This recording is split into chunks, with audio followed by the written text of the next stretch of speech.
ভগবান শ্রীকৃষ্ণ মথুরায় জন্মগ্রহণ করেছিলেন। তিনি গোকুলে বড় হয়েছিলেন আর রাজত্ব উনি দ্বারকা নগরীতে করেছিলেন। কিন্তু একটি প্রশ্ন যা আমাদের সবার মনে সবসময় আসে, সেটা হলো এই যেই দৈব নগরী ভগবান শ্রীকৃষ্ণ স্বয়ং বানিয়েছিলেন, সেটা সমুদ্রের তলায় কেন ডুবে গেল? ওটা কোথায় গেল? আর এরপরে ভগবান শ্রীকৃষ্ণের কি হলো? আজকে আমরা এইসব প্রশ্নের উত্তর জানব এই ভিডিওর সাহায্যে। প্রিয় ভক্তগণ, দ্বারকা নগরী শ্রীকৃষ্ণের কর্মভূমি নামেও বিখ্যাত। মহাভারতে বর্ণিত কথা অনুসারে ভগবান শ্রীকৃষ্ণ যখন কংসের বধ করেছিলেন, তখন জরাসন্ধ পণ নিয়েছিলেন যে উনি শ্রীকৃষ্ণ এবং সমস্ত যদুবংশের বিনাশ করবেন। তাই জরাসন্ধ যখনই সুযোগ পেত সমস্ত মথুরা এবং যদুবংশদের ওপর অত্যাচার করত। সে অত্যাচার থামাবার নামই নিচ্ছিলেন না। তাই শ্রীকৃষ্ণ যদুবংশের ভালোর কথা ভেবে মথুরা ছাড়ার উপদেশ দিলেন। মথুরা ছাড়ার পর শ্রীকৃষ্ণ সমুদ্রের ওপর এক ঐশ্বরিক এবং দৈবিক নগর বানালেন, যার নাম দ্বারকা রাখলেন। এখানে আসার পর থেকে উনি ওনার প্রিয়জনের সাথে সুখে শান্তিতে জীবনযাপন করতে লাগলেন। এরপর সময়ের চাকা ঘুরল। প্রায় 36 বছর খুব ভালোভাবে রাজ্য সামলালেন। একদিন উনি তার দেহ ত্যাগ করার পর দ্বারকা নগরীও সমুদ্রের তলে ডুবে গেল। প্রিয় ভক্তগণ, পৌরাণিক গ্রন্থে এই কাহিনীর দু ধরনের বর্ণনা আছে। প্রথমটি হলো শ্রীকৃষ্ণের ওপর মা গান্ধারীর দেওয়া অভিশাপ, আর দ্বিতীয় হলো ঋষিদের দ্বারা প্রাপ্ত শ্রীকৃষ্ণের পুত্র শাম্বের ওপর দেওয়া অভিশাপ। মহাভারত শেষ হওয়ার পর ঋষি ব্যাসদেবের শিষ্য সঞ্জয় যখন মা গান্ধারীকে বললেন যে পাণ্ডব, দ্রৌপদী এবং অন্যান্য সাথীদের নিয়ে সবাই হস্তিনা নগরী ফিরে আসছেন, তখন ওনার খুব কষ্ট হলো। তবুও উনি ওনার মনকে সামলালেন। কিন্তু যখন উনি এটা জানতে পারলেন যে পাণ্ডবদের সাথে ভগবান শ্রীকৃষ্ণও ছিলেন, তখন শোকার্ত গান্ধারী ক্রোধে অস্থির হয়ে গেলেন। তখন উনি শ্রীকৃষ্ণকে অভিশাপ দিয়ে বললেন, যদি আমি আমার আরাধ্যের সদ্ভাবনার সাথে আরাধনা করে থাকি আর যদি নিঃস্বার্থভাবে পতিব্রত পালন করে থাকি, তো যেভাবে আমার সমস্ত কুরুবংশ ধ্বংস হয়ে গেল, সেভাবেই তোমার চোখের সামনে তোমার সমস্ত যদুবংশ ধ্বংস হয়ে যাবে। তোমার ওই চমৎকার দ্বারকা নগরী তোমার চোখের সামনে সমুদ্রে ডুবে যাবে। মা গান্ধারী এসব বলার পর শ্রীকৃষ্ণ হেসে বললেন, মাতা, আমি এই আশীর্বাদেরই অপেক্ষায় ছিলাম। আমি আপনার এই অভিশাপকে সসম্মানে স্বীকার করলাম। তারপর তিনি দ্বারকার দিকে প্রস্থান করলেন।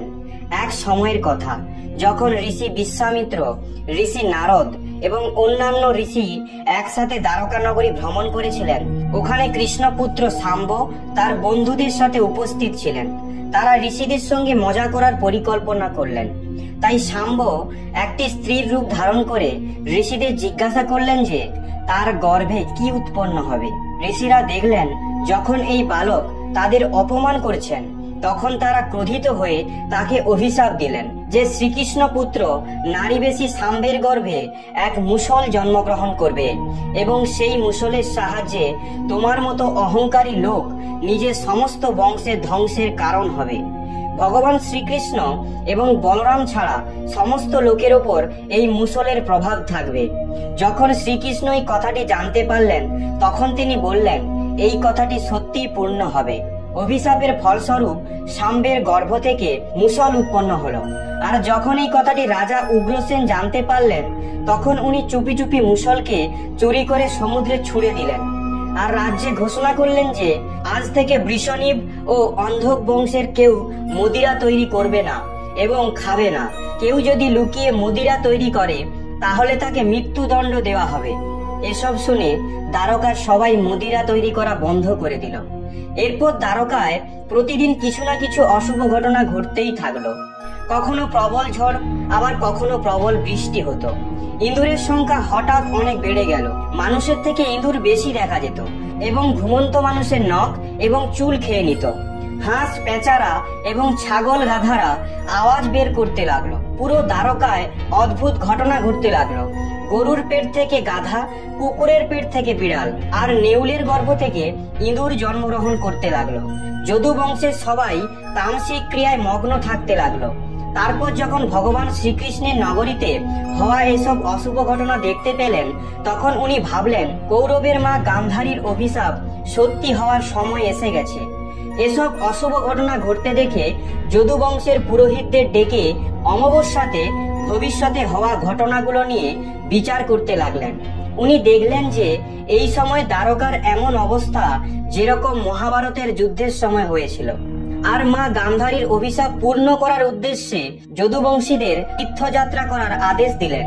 শ্রীকৃষ্ণের আদেশ মেনে সমস্ত রাজবংশী সমুদ্রের তীরে প্রভাস তীর্থে নিবাস করতে লাগলো। প্রভাস তীর্থে থাকার সময় একদিন যখন বৃষণীব ও অন্ধক বংশী একে অপরের সঙ্গে কথা বলছিলেন, তখনই সার্থকী আবেগের বশে কৃতবর্মার উপহাস এবং অনাদর করলেন।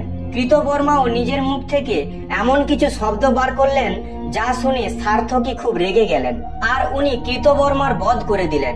এটা দেখার পর অন্ধক বংশের সবাই সার্থকীকে চারিদিক থেকে ঘিরে নিয়েছিল। এসব দেখার পর শ্রীকৃষ্ণের পুত্র প্রদ্যুম্ন ওদের সাহায্য করার জন্য দৌড়ে গেলেন। সার্থকী ও প্রদ্যুম্ন একাই সব সামলাচ্ছিলেন, কিন্তু অন্ধক বংশীর সংখ্যা বেশি হওয়ার কারণে ওনাদের পরাজয় স্বীকার করতে হলো, আর শেষে ওনারা তাদের হাতে মারা গেলেন। নিজের পুত্রদের মৃত্যু দেখে শ্রীকৃষ্ণ অনেক ক্রুদ্ধ হলেন, আর উনি এক মুঠো ঘাস টেনে তুললেন। যখনই ঘাসটা শ্রীকৃষ্ণের হাতে এলো, তখনই ঘাসটা মুষলে পরিণত হলো।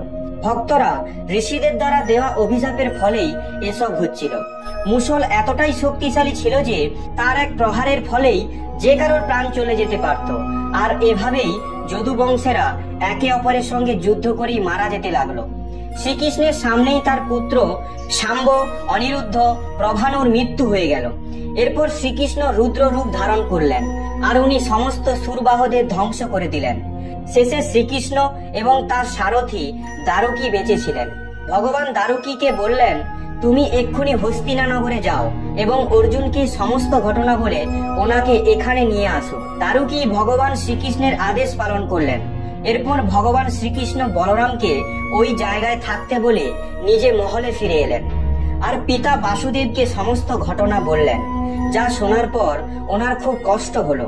শ্রীকৃষ্ণ নিজের পিতাকে বললেন, যতক্ষণ না পর্যন্ত অর্জুন এখানে এসে উপস্থিত হচ্ছে, ততক্ষণ পর্যন্ত আপনি সমস্ত স্ত্রীদের রক্ষার দায়িত্ব নিন, কারণ বনে বলরাম দাদা অপেক্ষা করছেন। আমি ওনার কাছে যাচ্ছি। নগরের স্ত্রীদের চিৎকার আওয়াজ শুরু হয়ে গেল। এই সময় শ্রীকৃষ্ণ সমস্ত স্ত্রীদের সান্ত্বনা দিয়ে বললেন, আপনারা ভয় পাবেন না, অর্জুন এক্ষুনি চলে আসবে, উনি এসে সব সামলে নেবেন। এসব বলে উনি বনের দিকে চলে গেলেন। যখন উনি বনে পৌঁছলেন, তখন দেখলেন বলরাম দাদা সমাধিতে লীন হয়ে গেছেন। হঠাৎই উনার মুখ থেকে একটি সাদা রঙের সাপ বের হলো, আর সাপটি সমুদ্রে চলে গেল। ভক্তরা, ওটা কোনো সাধারণ সাপ ছিল না, কারণ ওই সাপের 1000টা মস্তক ছিল। আর এটাই শেষ নয়, এরপর সমুদ্রদেব নিজে বেরিয়ে এসে শেষনাগের অভিবাদন করলেন। কিছু সময় পর বলরাম দাদা নিজেই শরীর ত্যাগ করলেন। শ্রীকৃষ্ণ ওই খালি বনে হাঁটতে হাঁটতে মা গান্ধারীর অভিশাপের কথা মনে করতে লাগলেন, আর নিজের ইন্দ্রিয় সংযত করার জন্য একটা গাছের তলায় মহাযোগ অবস্থানে মাটিতে শুয়েছিলেন। তখন জারা নামের একটি শিকারী নিজের শিকারের খোঁজে ওখানে এসে পৌঁছালেন। দূর থেকে ওনার মনে হলো ওখানে হরিণ আছে, তাই উনি তার নিজের তীর ছুড়লেন। কিন্তু যখন উনি নিজের শিকার ধরার জন্য এগিয়ে গেলেন, তখন উনি দেখলেন শ্রীকৃষ্ণ ছিলেন ওখানে। এটা দেখে তার খুব অনুশোচনা হলো। ভগবান শ্রীকৃষ্ণ শিকারীকে আশ্বস্ত করলেন এবং নিজের দেহ ত্যাগ করে পরমধাম গোলকে চলে গেলেন, যেখানে অনেক মুনি, ঋষি এবং দেবতারা তাঁর স্বাগত জানালেন। তারপর ওই শিকারী হস্তিনাপুরে গেলেন আর পাণ্ডবদের সমস্ত ঘটনা বর্ণনা করলেন, যা শুনে পাণ্ডবরা খুব দুঃখ পেলেন। অন্যদিকে অর্জুনও দ্বারকায় পৌঁছে গিয়েছিল। ওখানে পরিস্থিতি দেখে ওনার মনে খুব দুঃখ হলো। শ্রীকৃষ্ণের স্ত্রীরা যখন অর্জুনকে দেখলেন, তখন ওনাদের চোখ দিয়ে অশ্রুর ধারা বয়ে গেল। এই দৃশ্য দেখে অর্জুনের চোখেও জল এসে গেল। ওখানকার পুরো পরিবেশে শোকময় হয়ে গেল। বসুদেব ওখানে উপস্থিত ছিলেন। উনি অর্জুনকে শ্রীকৃষ্ণের আদেশের কথা বললেন যে দ্বারকা নগরী সমুদ্রে ডুবে যাবে, তাই আপনি নগরবাসীদের নিয়ে কোনো সুরক্ষিত জায়গায় চলে যান। বসুদেবের কথা শুনে অর্জুন দারুকিকে সমস্ত মন্ত্রীদের ডাকতে বললেন।